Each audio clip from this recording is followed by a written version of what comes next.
Good day, everybody. This is John Scarborough. I wanted to show a little video today what we got going on here. This is going to be for the pigs, something I'm setting up in here. The pond is over here. Hope to get that cleaned up a little bit better eventually, but until we get to it, it's just not going to happen. But the pond is over there. Can't hardly see it from there. But anyway, this is the pond dam running along here, and we've got hot wire set up for the pigs there. The pigs are going to stay on this side. This, I still need to finish running this down here, so I'll show you a little bit here briefly where we're going to have it running down there. It's going to come all the way around there, and it's going to be in this little wood lot. Eventually, I wouldn't mind showing an aerial view, a video of an aerial view of it, kind of showing where it's at, maybe how many, kind of the amount of land it is and everything. But anyway, it's going to kind of run along there. You can kind of see that T-post there. It's going to go up past there. Of course, we're not going to let them on the driveway or where the water sheds for the driveway either. So we're going to cut them just out of that, but put them into all of this over here. So we'll bring them up in there, and it'd be just over there past those two pine trees, and then from there we'll go up in the woods and tie in. So I'm going to come around here. Hopefully this isn't too long of a video, but I kind of wanted to show what all we did, how we did it, and go through the whole thing. So I will actually go all the way around there, walk through there, and let y'all see that. Feel free to kind of fast forward through it if you think you need to. There is a decent amount to see, and I hope I can keep it somewhat interesting throughout the whole way. As you can see here, we use T-posts on our main corners to pull from, and then anywhere we had a fairly hard corner there, we're gonna put a T-post on right there. I actually I used this as an insulator. This is not hot, obviously. I wouldn't be touching it. I just got done with it. But I use these. This is electrical grade PVC right here. You can use any PVC you want. I would suggest, if you do it, to use electrical grade, especially to pull from like that. It's just a higher grade. It's a little bit stronger, not quite as brittle, and it holds up in the sun significantly well. Very, very well. I mean, you can really think about how long, I mean, whether or not you've ever seen the electric company come out to your electric pole on your place, where you've got that gray pipe running up and down your electric pole. You can just think about, or where your meter is. Just consider to yourself if you've ever seen the electric company come out and change that. I never have. Now, I've seen them out there where they've been there for 20 years or longer. So I mean, that plastic holds up for a long time. But anyway, this is about 10 inches right here, and this one's about 5 inches. Of course, as you know, they change throughout. So there's several different things I want to show through here. But anyway, I was not going to cheap out and use these. I will let y'all know. I want to do an update later on, maybe a year or so later, and tell you whether or not this has worked, how well this has worked. I was not going to use this. I was going to do a regular dollar insulator, but I actually ran out. So I went ahead and did this, and I figure it's a good place to try it. I actually think it's going to hold up quite well for quite a long time. Even those ceramic insulators end up busting eventually, break out, and then ground out. So anyway, I'm gonna just try that. So that's one thing. We've got it suspended away from the post. We're pulling from T-posts. Then I'll kind of show along here. Okay, you can see right there. I've got these come from Tractor Supply. I'm not endorsing Tractor Supply or telling anyone to buy from Tractor Supply. That's where I found them. I think it was a good deal for those. I got those for like $1. It was like $1.20 or something like that. I did see back when I bought them. I bought a bunch of them. But these are the ones that they're just plain fiberglass posts. That's it. And so when I bought them, they were $1, about $1.20. I can't remember exactly what they were, but I've seen, after everything with COVID and all the inflation we've had, they've actually doubled. They're about $2.19 now. Anyway, still not a terrible price at all. But anyway, so what I did for the pigs, and I've used these for the cows too in places. For the cows, usually I use them where I want a temporary post, but it's semi-permanent, okay? So that's kind of what I use those for with the cows. But I'm using them here for the pigs, and I believe that this is going to be permanent, okay? So I just drilled a hole right through there, just big enough for this 12 gauge soft galvanized wire. This is the hard wire that we use. This is still 12 gauge.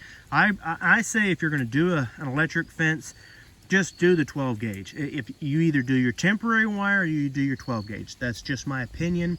But if I'm going to do something that's more permanent, I'm just going to go for the 12 gauge. For me, where I'm at, I can get 4,000 feet of this for about $100, or at least so far. And they may go up on that, but I kind of stocked up on that too. Got what I needed beforehand. But anyway, the point is 4,000 feet for $100 does not calculate out to be that much at all. We're talking only a couple bucks for quite a bit of run there. So anyway, so I go ahead and I go for the 12 gauge. I don't get the 17 gauge. I don't get the 14 gauge. I get the 12 gauge. It's good solid wire, and I don't have to worry about it messing up.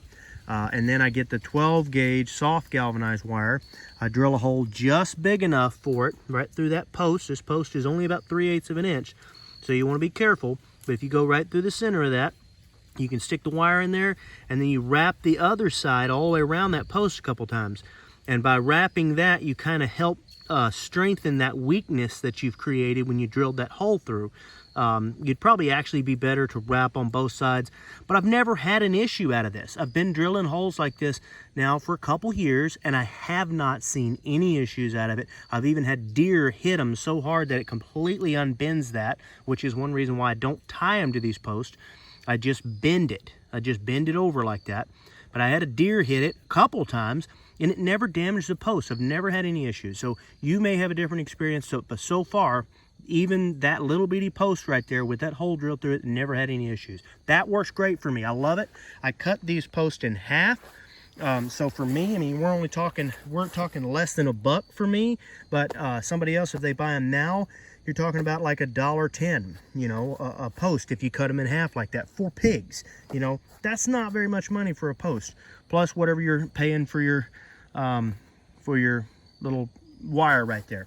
Okay, so I'm gonna go on along here and show y'all. Sorry about all the movement and everything. I can't really help it out here. I try to keep it as still as I can. As you can see, we've got a big hole there. For the most part, we followed the contour of the land. Right here, we didn't. We just suspended it all the way up because I'm actually gonna come in here in a couple days. I'm renting an excavator, so I'll come in here with my tractor, dump a load of dirt, and then kind of smooth it all out. I got a little washout from cows. Before I bought the land, cows had walked back and forth over there, so I'll bring that excavator, clean up over there. I can't get back in there with that tractor, so I can kind of get back in there and fix some of that stuff. I've got a culvert I got to do with that excavator, so I figured I'm going to have it anyway for a week. I may as well get this may as well just fill this in rather than bringing that down too with the land. There's no reason for this to be out like this. This actually, this used to be where the drain for the pond was at one time, and then they completely did away with all of that. This pond is a very, very old pond. But anyway, they did away with all of that, and now it's on the back side. So there's no reason for this divot anymore. So I'm gonna just fill that in rather than bending that wire down right there. So I'm gonna go on down the line here. Right here, you can see I put, okay, so then now we have another T-post here. And like I was saying, this one right here, I really probably wouldn't have had to do there. It's not really that sharp of a turn, but I went ahead and put it there anyway. Anywhere I've got these T-posts, I could actually cut them. I could probably cut them in here somewhere and then use the rest of the T-posts again anywhere where I'm doing pig stuff. I think you'd be fine to cut a T-post in half and get two posts out of one if you chose to use T-posts. But like I was saying before, I really like those for the most part for just suspending the wire up off of there. But this is what I do for the pig. I mean, for the insulators right here. That worked pretty good for me. That's pretty stout. I'll do another video showing more on that. But anyway, that's that right there. And then we come down the line and we see some more here. And anywhere I use these half posts right here, anywhere where it's just holding the post, where it's just holding it up. If I've got to pull that wire back that way, or I got to pull it forward, or I've got to pull it down, then I won't use one of those posts. Unless I use a longer one. I could use a longer one, but I prefer to use rebar instead. It just seems to be quite a bit stouter. So for me, I cut those posts in half, and I use them anywhere where I've only got to just suspend it off the ground or raise it up just a little. Other than that, I won't use those. But for the most part, I can use those. And then we come over here, and this is what I do. This is another spot right here where I've come across there, and I'm gonna try to get in the right angle. I'm trying not to move around too much, guys, but it's really hard to do when you're trying to do this. But you can tell there, we've had to zigzag that back. I didn't have to, but I like to bring the four-wheeler back here, and it's just a little bit easier to zig it back that way. So that's what I did there, and I'll show you here what I did.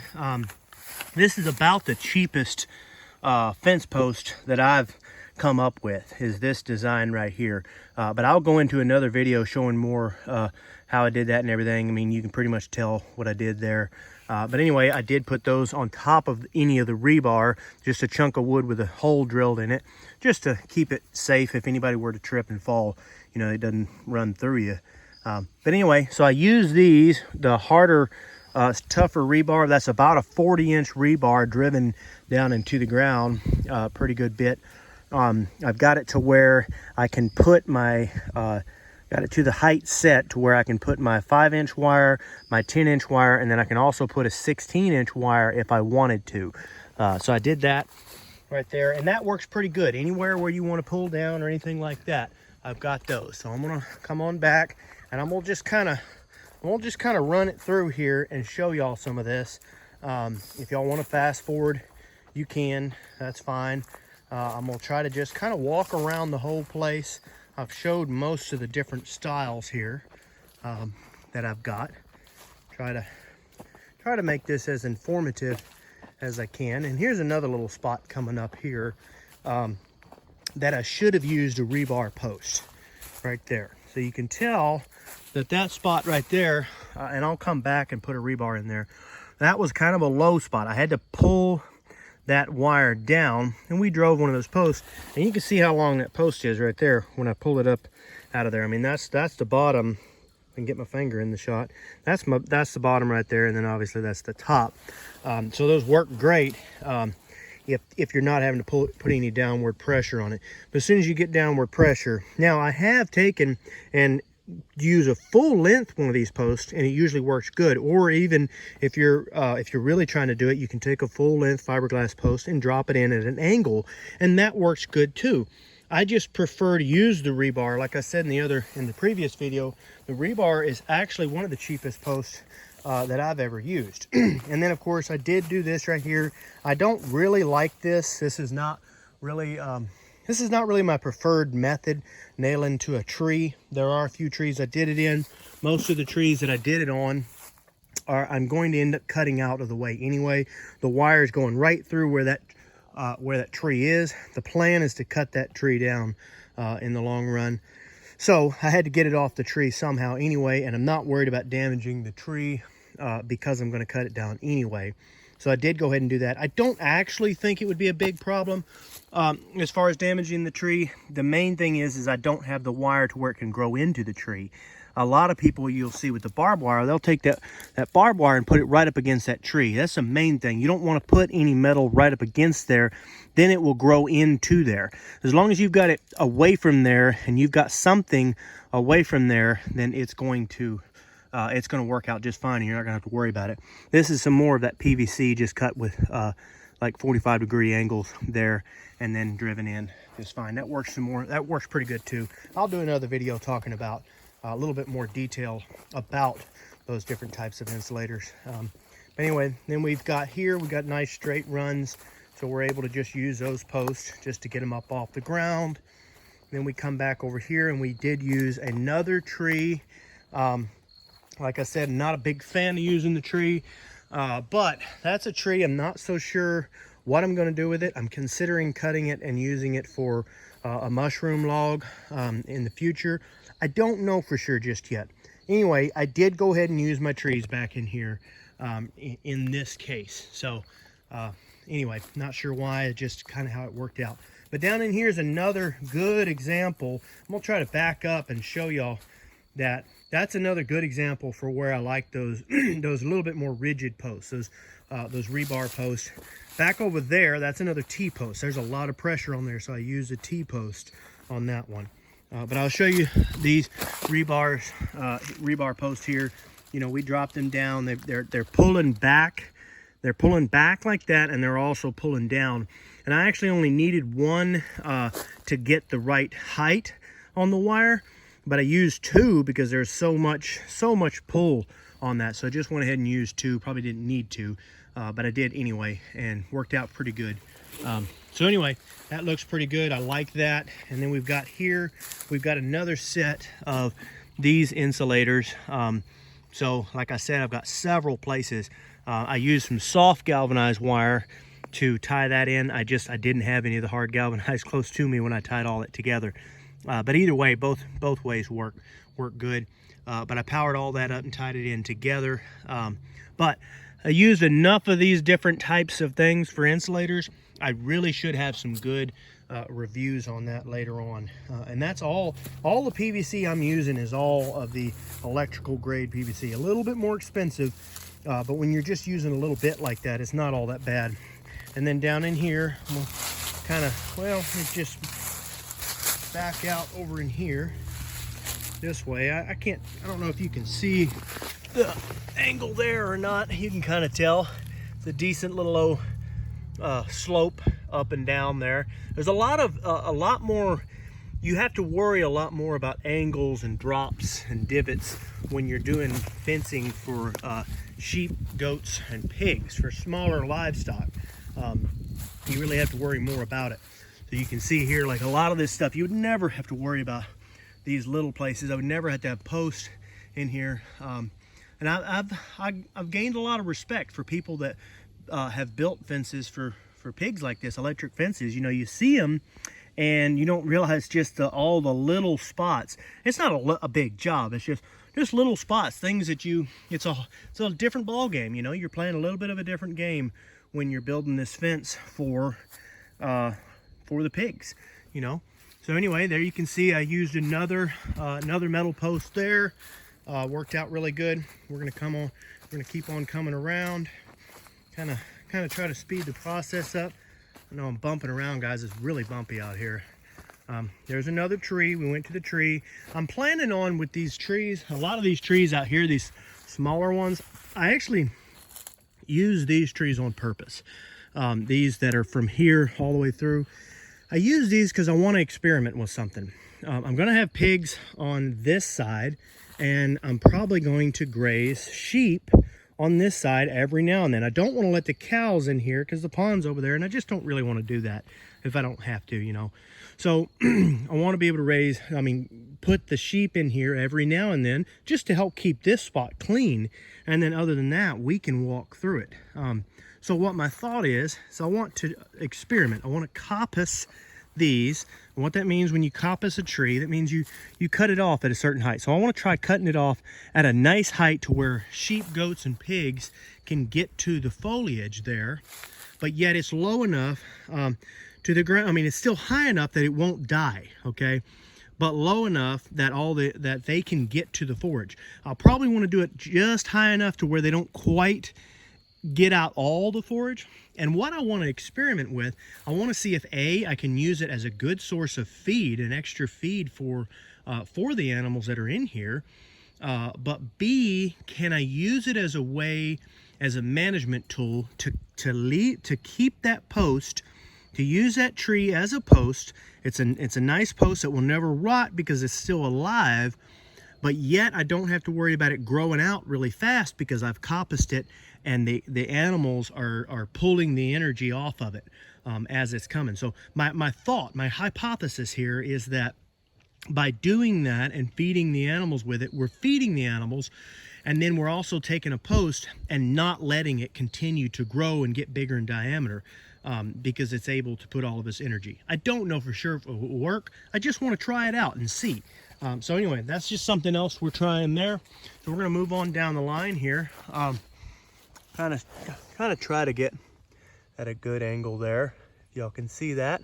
It's quite low to the ground, that's for sure. I'm actually going to turn around here and show y'all a little bit in here. This is something else I kind of wanted to show. So this is the drain, and I've had to do a lot of this by hand because I couldn't get any equipment back here. Finally going to get that excavator back here, and I may end up getting it back here and cleaning it up a little bit better. So I didn't want to get the pigs. The pigs are going to be on that side. So that's kind of the reason for the fence doing this way, is I don't want the pigs, I don't want pigs and I don't want cows down inside of there. In fact, I don't want sheep and goats in there all the time, but I don't want anything that's going to mess up and drop stuff down inside of that right there, because that's just one more thing that's got to get cleaned out. That's a drain for the pond so that the water will drain in the right spot. Okay, so I'm really hoping that this plan will work out, that I can keep all of this maintained with the pigs, and then this over here I can keep maintained with sheep and possibly a few goats. We do own a couple goats, and we do put them in certain areas. We're still experimenting with electric fence with them, so I don't know if we'll do that or not, but definitely sheep. Excited to do that. It's not a whole lot of property, but this would be kind of like a paddock that you put them in for a day or so and let them kind of clean up fairly aggressively on it around the pond. That's one nice thing about sheep and goats, is you don't have to worry about them damaging and getting all into your pond and damaging your pond as much. They're really good. They're a lot better around ponds. But anyway, so that's kind of the hope to that, is for the most part keep this open for us. We can, me and my wife, we can come back here. If we have any guests or family, we can come back in here and fish and do whatever we want back in here and go up that way, but then every now and then we bring goats and sheep through just to keep it managed and clean. And the pigs will be on that side, and we don't have to worry about them coming up and bothering any guests. It'll be a nice little walking trail too, probably. Somebody can come out here and walk around the pond.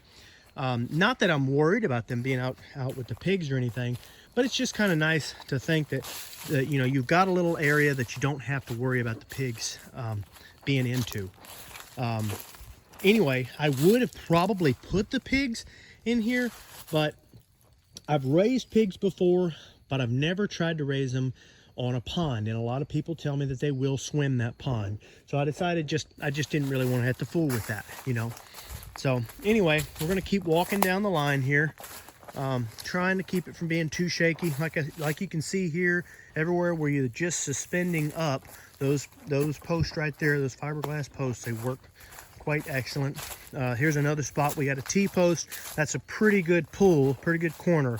So that's another spot I really like, a T-post over anything. Then we've got a couple more of these rebar posts. Try to slow down in there. This is a lower spot right in there where the pond is. But anyway, so we got a couple more of those just because, you got that pull coming straight down and back.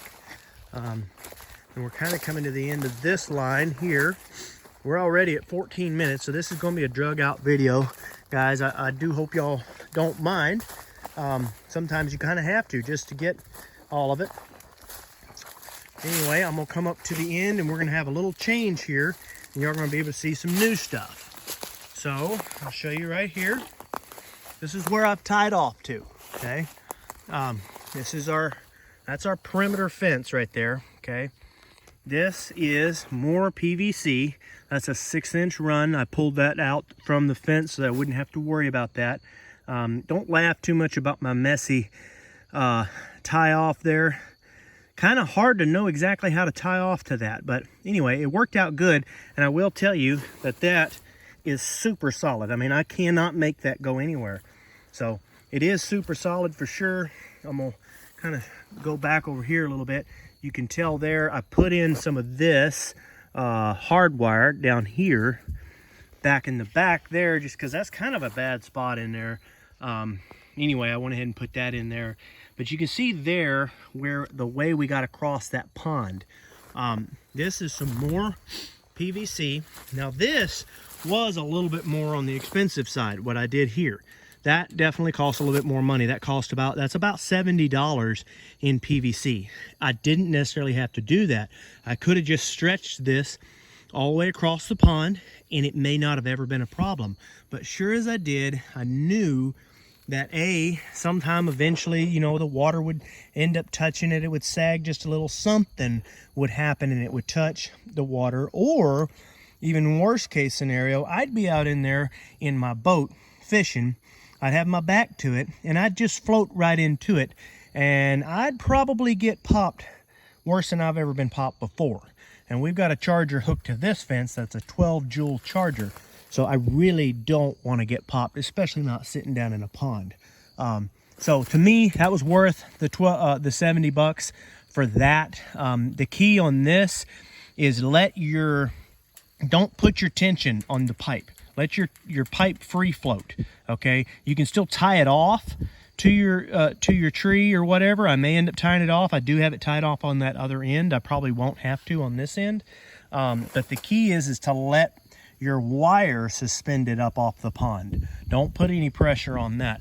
And another thing is, I'll probably put a little dot of silicone in there. I don't want to just overfill it because I want to be able to come back through there with another wire if I choose to. Right now I only need one wire heading all the way back up that way because there's no animals that I have to worry about. No animal pressure up there right now.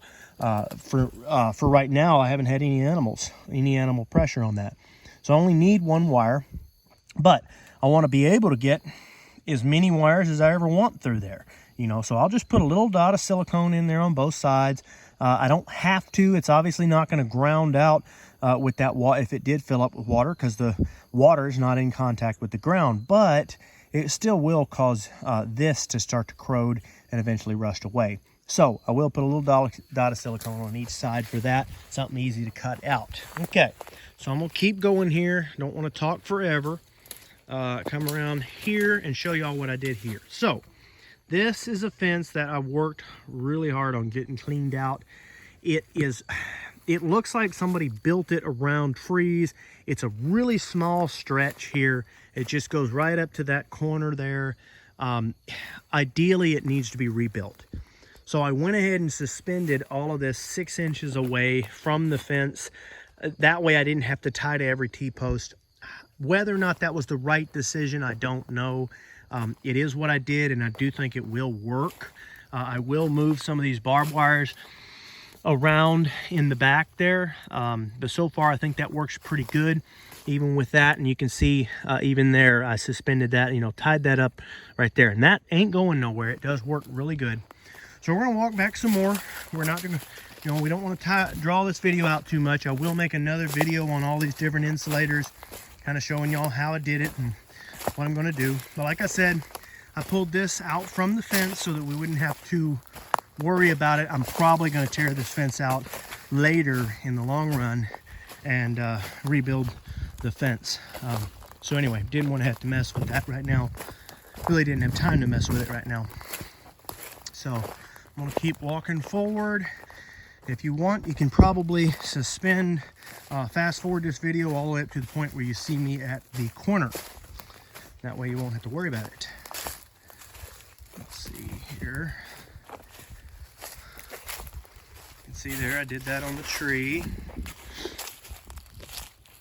And then we're coming up on the corner here. You can see I just did one there, and then I didn't have to do any more throughout all those T-posts. And then this is our corner right here. I've got all these tensioners. I'm gonna do another video talking about tensioners. You don't have to buy these tensioners, guys. They do make it nice, but you really don't have to do that. There is another way. I went ahead and used them here. If I'm going to use the tensioners, I want to use as many as I can in one spot. The way I can get to all my fences in one spot. But you don't have to necessarily. And like I said, I'll do another video talking about that later. But anyway, that works pretty good. We did that around here. Now this is my ideal. This is my ideal setup for hot wire on a barbed wire fence right here. This is my ideal setup. I'm gonna show it as best as I can. There. Okay, so we've got a barbed wire right. Back up just a little bit. Got a barbed wire right there at 4 inches. Okay, in some spots. And then this one's set, this first hot wire is set at 10 inches. And the last hot wire is set at 16 inches. And then we've got another barbed wire set at 20 inches. I really like that for a perimeter fence. I'm really hoping that that will work out. I will show y'all later how well it will work, whether or not it will work, but I'm really thinking that that's going to work very well for any animal that you want to hold, pretty much any farm animal you want. I mean, I really truly feel like that's going to be an impenetrable fence there. So I'm gonna come around here and show y'all that fence.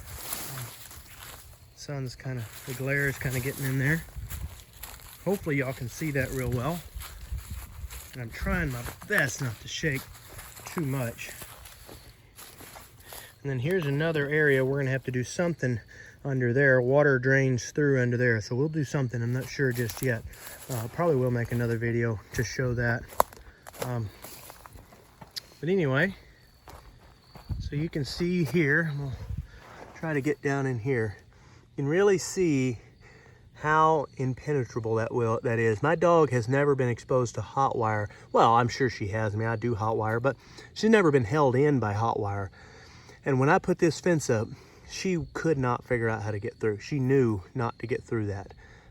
So I really like that. So we're gonna try it. I really hope that will work. That first, like I said, that first barbed wire is at 4. Then we got a hot at 10, another hot at 16, and another barbed wire at 10, and then you got the rest of your barbed wire fence. The barbed wire fence was already here, so we just used what we had and added the 2 hot wires. So I'm almost to the end here. I'm gonna come on around here, show y'all where I'm at. It's worked out pretty good. Like I said, I really like these attached to the post. I mean, the post is moving, but that is not moving from the post at all. That is there. So that works absolutely excellent. I'm very thrilled with that. I will do an update showing more on that and just how well it does work. I'll come on back. We're pretty much to the end there. This is where we're going to continue on around. I've got to tie on to this here, to this corner right here.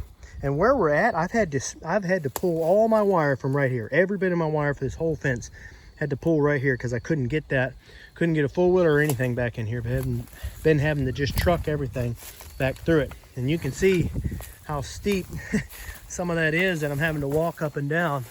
I mean, that just drops way down in there. So I've got another little stretch of fence I've got to run down in there. And when I run down in there, those pine trees that you see, that's the pine trees that you were looking at kind of close to the beginning of the video. You can kind of see, I think you can kind of see that T-post right there. So that's pretty much the end of the full stretch. I've pretty much showed the whole thing. May do another little update showing this side and everything once it's done. And I'll show you all a little bit more once we get the pigs in there. We do have the pigs now. We just haven't got them out yet. We've got to get this finished and then hopefully get them in here and we'll be good to go. So guys, anybody that has made it all the way to the end, I'm very happy that y'all did. Thank y'all for coming all the way along with me. Really hope y'all like this fence. I really hope that this fence will work out good in the future and I won't have any issues with it. Can't really get a good shot there of it. But anyway, so don't forget to like and subscribe, guys.